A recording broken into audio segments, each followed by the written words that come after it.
Истински феномен. Мярка за богатство, синоним на изящество и красота. Показател за благородство. Или с една дума златото. Един от най-ценните и най-устойчивите химични елементи на планетата. Обвита в геоложките мистерии и невероятните приключения на хиляди златотърсачи, историята на този рядък метал е напоена с пот и кръв.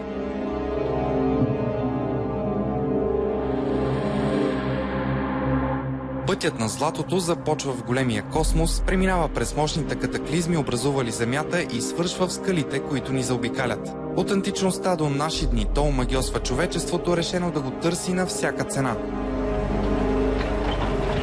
Трудно е да повярваме, но злато има почти навсякъде около нас. Създаването на земния релеф, издигането на планините, ерозията и формирането на речните корита са пръснали къщата от най-стария известен ценен метал в почти всяка точка на планетата. За най-богати области обаче се считат Южна Австралия, Южна Африка, Китай, Перу и западната част на Съединените щати. Не случайно тези места са записали най-масовите и най-кървавите походи в търсене на земните богатства. Извън промишления добив, оценяван на милиарди, извън дълбоките кариери и огромните речни драги, търсенето на злато хипнотизира милиони златотърсачи. Всеки от тях с мечтата някой ден да докопа големия къс, благороден метал. Как можем да сбъднем нашата американска мечта тук в България? Къде да търсим и какво ни е необходимо да знаем? Разказват те. Златотърсачите. Мисия Арда.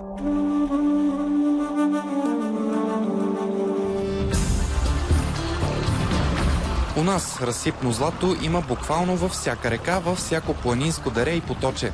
Едно от тези места е река Арда. В момента сме в нейното течение след язовир Студен кладенец. На север от нас е село Долно Черковище, а на изток село Котлари. Златоносните разсипи най-често се образуват там, където реката забавя движението си.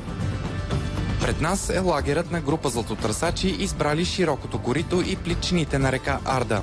Кирил Стаменов обикаля страната вече дълги години. Проучил е в детайли златодайната карта на България. С него са малка част от потребителите на най-големия интернет форум за търсене на злато у нас. Преди 40-градусовата жега да изпари всяко желание за богатства, групата търсачи събира екипировката си. Кофи, лопати, улей за промиване, набраздени легенчета и някои дребни неща. Тази пинсетка за какво се използва? Значи тази пинсетка, накрая, ако има по-големи златинки, може да се събират. Това са шишенцата. Накрая да се отдели златинките, като останат да се сложат вътре. Живописните брегове на Арда са на метри зад буйните храсти, ограждащи лагера. Всеки златотърсач намира свое място по течението и започва да прави проби на материала около себе си. По принцип се взимат пробите от вътрешните страни на завоите, пред и зад голями камъни, където има цепки на скали. Виждате бавната вода и веднага почва бърза, където точно самата граница, защото златинките са много тежки и те там като се забият и няма мърдане. Носени от реката, златинките се отлагат около всеки естествен или изкуствен капан. Това може да бъде скала или пък дънер на дърво. Поради завихренето на водата, парченцата злато се събират не преди, а след препятствието, обясняват златотърсачите. Ако дъното е скалисто, значи в самите цепки може да има и златинки от порядъка на 1, на 2, на 3, на 4 грама като парченца. При концентрация от 4-5 лопати извадим около 10 на 15 златинки, тогава значи е добре, може да почне да се промива. Опитните златотърсачи оглеждат и по-едрите камъчета. В търсене на микроскопичните златинки бихме могли да пропуснем по-голям къс златоносен кварц. Професионалистите имат набито око и различават златото от сходни на цвят минерали като пирита. Затова му казват златото на глупците. Значи пирита във водата абсолютно много музикант като златото. Но като изсъхне, веднага потъмнява. И като се натисне с ногата и с нещо по-твърдо, той е мек, той се е люст. Доколкото златото и да изсъхне, златинките и да не изсъхнат, тези стоят цвета, който си е. Освен златотърсачи, в този регион има и доста хора, които търсят ценни камъни, а в това отношение река Арда наистина има какво да предложи. Тук намираме едни хати и опали, виждаме един огромен яспис. този регион, Маджарово, Момчилград, Кърджали, Крумовград е на територията на няколко пресъхнали вулкани и затова и са толкова минерали. А хатите са в скалата и от земетресение, от ерозия тръгва по дерето, реката го влачи. Речните камъни и минерали понякога казват много повече, отколкото очакваме. Ако в обикновения на пръв поглед кварц има жълтеникави следи от окисляване на пирит, според златотърсачите това гарантира, че наоколо има злато. По северо-западна България съм намирал скали с кварц, ама вътре на самите шарки. Когато пък показва, че рудното ядро е близко, тогава излизат и по-големи златинки. Другото нещо, което е много интересно, че всичките златинки в България, които излизат с много добро съдържание на качество като карат, почти 24, 23 нещо е навсякъде. Друго златно правило. Ако златинките са с остри краища, пътят им по реката е бил кратък. Или с други думи, златоносното ядро е близо. Това обяснява Христо Иванов, запален златотърсач от Бургас. Сочен за един от най-добрите познавачи на Странджа, той ни показва колекция от златни къщета, намерени в дебрите на планината. Някои са по-едри, но това са изключително редки екземпляри като цяло. Да, виждаме, че са с заоблени краища. Да. Това какво означава? Далече са облачени. Отдалече са докарвани по реката. Обикновено златотърсачите следват напътствията на свои колеги в интернет форумите. Информацията обаче е актуална към определена дата. Ако преди година дадено място е посочено като недоходоносно, днес може да се окаже златна мина.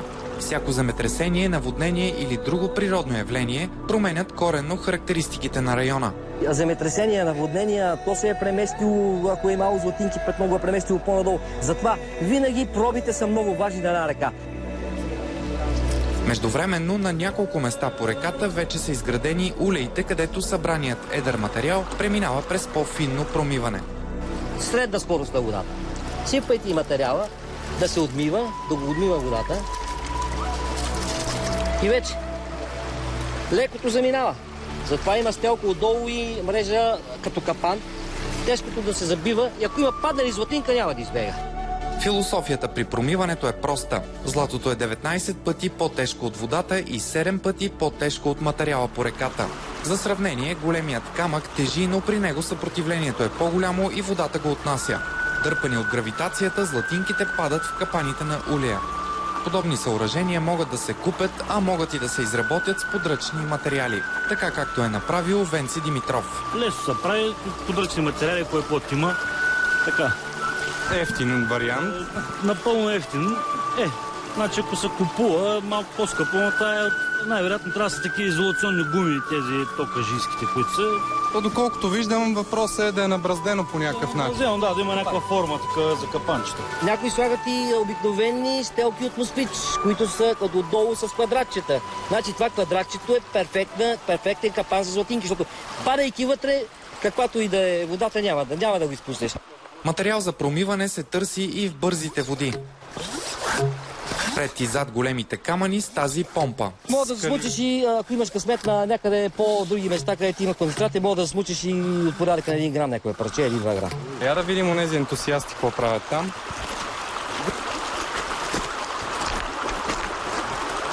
Как е улова? Много работа, много труд, също така нерви, време и просто не е лесна работа още взето. Прави впечатление, че са много малки, щом чак е необходима лупа, за да се види. Значи, защото са по-малки. Значи, ако се копа в дълбочина, надолу, може да се намерят и по-големи парчета, с по-голяма тежина, като грамаж. Да видим дали има магнетит. Магнетит? Да, с магнита. Да те питам нещо друго. Това, че има магнетит, какво означава? Че е тежка, има тежка фракция. Той е 17 пъти по-тежък от водата. Не е признак, че има злато. Видяхме как се взимат пробите, видяхме как се правят улеите и как се работи с тях. Сега отиваме на финалната права. Там, където се прочиства самото злато. Има два начина на промиване. Едното е с потапяне и изправяне на лигенчето. Ето така. Следващото е така наречените вълни напред. Ето го това нещо. Значи не трябва да бъде лигенчето така, не трябва да бъде изправено. Прави се ето това разклащане, за да може тежката фракция да отиде на дъното. Ако има златинки, те отиват най-отдолу, защото най-тежки. Малки са, много са мънички. Трябва да имаш доста набито око, за да ги видиш. Точно, да, ето ги. Даже ще сложи и лупата. Както първата риба за всеки начинаещ рибар, така и първата златинка за всеки търсач на речно злато е ценен спомен и неповторима емоция, разказва Кирил Стаменов. Сега ще ви покажа нещо, което съм събирал в различни части на България пак като хоби и просто си го държа да го показвам на колеги. Тук е мястото и на малкото пластмасово шишенце, с което се засмукват златинките. Един от съветите към всеки златотърсач е да не пипа златинките с ръка. Ако са малки, лесно могат да бъдат повлечени от водата и изгубени. Виждате как ги засмукваме. Това е ролята на шишенцето, по принцип.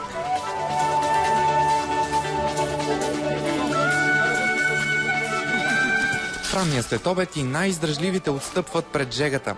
В тежката мараня около реката животът се пренася в лагера, където е време за равносметка. Те много хора си мислят, че отивайки на реката ще станат милионери, което изобщо не е така. Много си е работа. Много си е работа. Трябва да инвестираш най-малко за път, най-малко, но човек, когато иска, намира време. За хобито винаги се намира и време и това е удоволствие. Както хората ходят на риба, нормално. Така някой ходи, пресява, гледа камъчета. Тръпката си е тръпка сега и при тази цена на златото сега 1 грам злато върви между 69 и 70 лева. А промиването на рудно злато като хоби с лигенче, с малък коли по реката не е противозаконно, защото ти не нарушаваш руслото на реката. Търсенето на злато изисква и много четене. Последователите на това хоби обменят опит във форумите в интернет, търсят информация от исторически и геоложки изследвания. Казва, че вие имате дори повече информация, отколкото историци, археолози, геолози и така. В принцип е така, практиката, преди всичко практиката е на ниво при нас, тъй като години наред с това се занимаваме. Човек трябва първо да се осветли по този въпрос, да е наясно къде отива, какво търси и след това вече да започне да се занимава с този вид хоби. След томове изчетена литература, стотици наблюдения и безброй успешни и неуспешни проби, българските златотърсачи са начертали своята карта на златоносните точки у нас. Сред тях са живописните Родопи, девствената Странджа, северозападна България около Чипровци и Дълги дял, Етрополският Балкан, районите на Угърчин, Троян и Златна Панега. По някой път самите имена си казват, че е златоносно още от времето. Златоград да вземем. С геолози съм говорил, които са правили проучвания теренни, ами там почти всяко даре е златоносно. И въпреки всичко, България не е нито Западна Америка, нито Южна Австралия. За опитния златотърсач българският Клондайк е романтичен мит. Автомобилите, палатките и екипировката на тези хора ясно говорят за това, че любителското търсене на злато в България по-скоро радва душата, отколкото пълни джоба. Затова пък девствената природа, лагерният огън и преследването на приключения са безценни.